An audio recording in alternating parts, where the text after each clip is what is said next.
Shalom, selamat pagi Bapak Ibu Saudara, rekan-rekan yang saya kasihi di dalam Tuhan Yesus Kristus.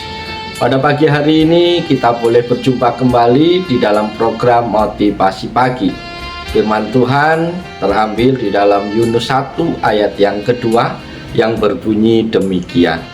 Bangunlah, pergilah ke Niniwe, kota yang besar itu.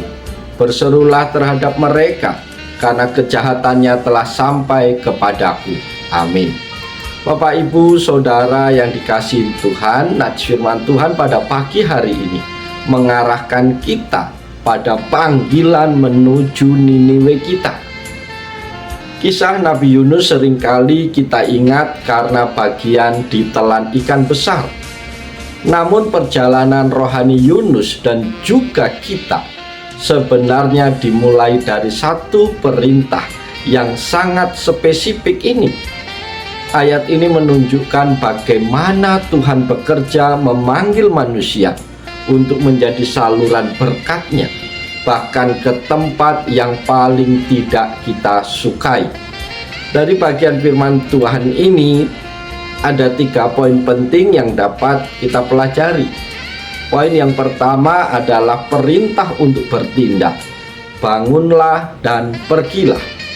Saudara-saudara terkasih, Tuhan tidak memanggil Yunus untuk sekedar berdoa di dalam kamar atau merenung.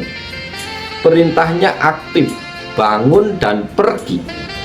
Seringkali kita merasa sudah cukup menjadi orang beriman hanya dengan berdiam diri saja.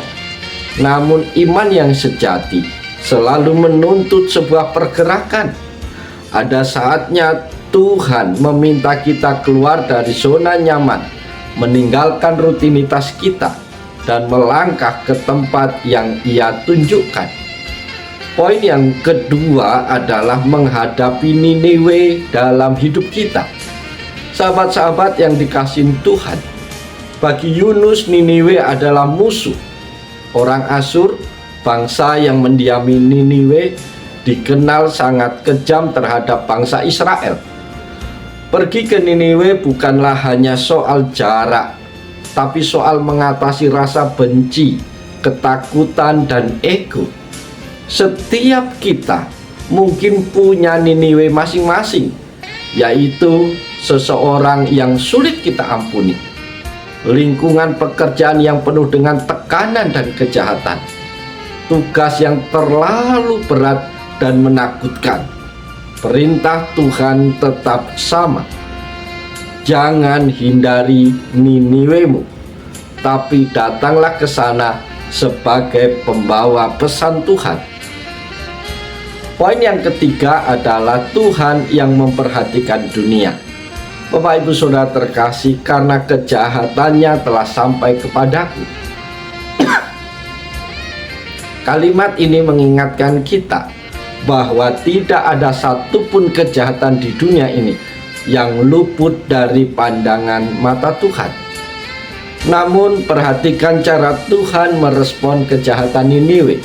Ia tidak langsung menghujani mereka dengan api, melainkan mengirim seseorang pengkhotbah, yaitu Yunus, untuk memperingatkan mereka. Ini menunjukkan belas kasihan Tuhan. Tuhan lebih rindu orang jahat bertobat daripada mereka binasa. Bapak, Ibu, Saudara yang dikasihi oleh Yesus Kristus, melalui firman Tuhan pagi hari ini juga ada 4 hal yang menjadi perenungan kita, yaitu yang pertama, meninggalkan zona nyaman. Bangunlah dan pergilah. Tuhan memberikan 2 kata kerja perintah, bangunlah dan pergilah. Panggilan Tuhan seringkali datang sebagai gangguan terhadap kenyamanan kita. Bangun berarti meninggalkan kondisi diam, santai atau pasif. Pergi berarti bergerak menuju lokasi yang tidak kita pilih sendiri. Seringkali kita ingin melayani Tuhan, tetapi tetap di zona nyaman kita. Namun misi sejati selalu menuntut keberanian untuk melangkah keluar. Yang kedua yang dapat kita renungkan adalah Niniwe dalam hidup kita. Niniwe bukan sekedar kota besar bagi Yunus. Niniwe adalah musuh bebuyutan Israel. Orang Asyur atau penduduk Niniwe dikenal sangat kejam dan merupakan ancaman bagi bangsa Yunus. Niniwe melambangkan tempat atau orang yang paling tidak ingin kita datangi. Mungkin itu adalah rekan kerja yang menjengkelkan, keluarga yang menyakiti kita, atau lingkungan yang penuh dengan nilai-nilai yang kita benci. Tuhan mengutus Yunus justru ke tempat yang paling ia benci. Ini menunjukkan bahwa kasih Tuhan menjangkau mereka yang kita anggap tidak layak menerima kasih karunia Tuhan. Yang ketiga yang menjadi perenungan kita adalah ketidakterbatasan pandangan Tuhan, karena kejahatannya telah sampai kepadaku. Bapak Ibu Saudara terkasih, kalimat ini menegaskan bahwa tidak ada dosa atau kejahatan yang tersembunyi di mata Tuhan sampai kepadaku, menggambarkan bahwa Tuhan sangat memperhatikan kondisi moral dunia. Namun perhatikan respon Tuhan. Ia tidak langsung menghujani Niniwe dengan api atau menghukum Niniwe, melainkan mengirim seorang nabi untuk memperingatkan mereka. Kejahatan mereka menarik perhatian Tuhan, namun yang muncul pertama kali adalah kesempatan untuk bertobat. Yang keempat yang dapat kita renungkan adalah tanggung jawab menjadi suara. Berserulah terhadap mereka. Yunus tidak diutus untuk berdiskusi, tetapi untuk berseru menyatakan kebenaran. Tuhan menetapkan manusia sebagai rekan sekerjanya untuk menyampaikan pesannya. Dunia yang hancur karena kejahatan seringkali hanya membutuhkan satu suara yang berani menyatakan kebenaran agar terjadi pemulihan.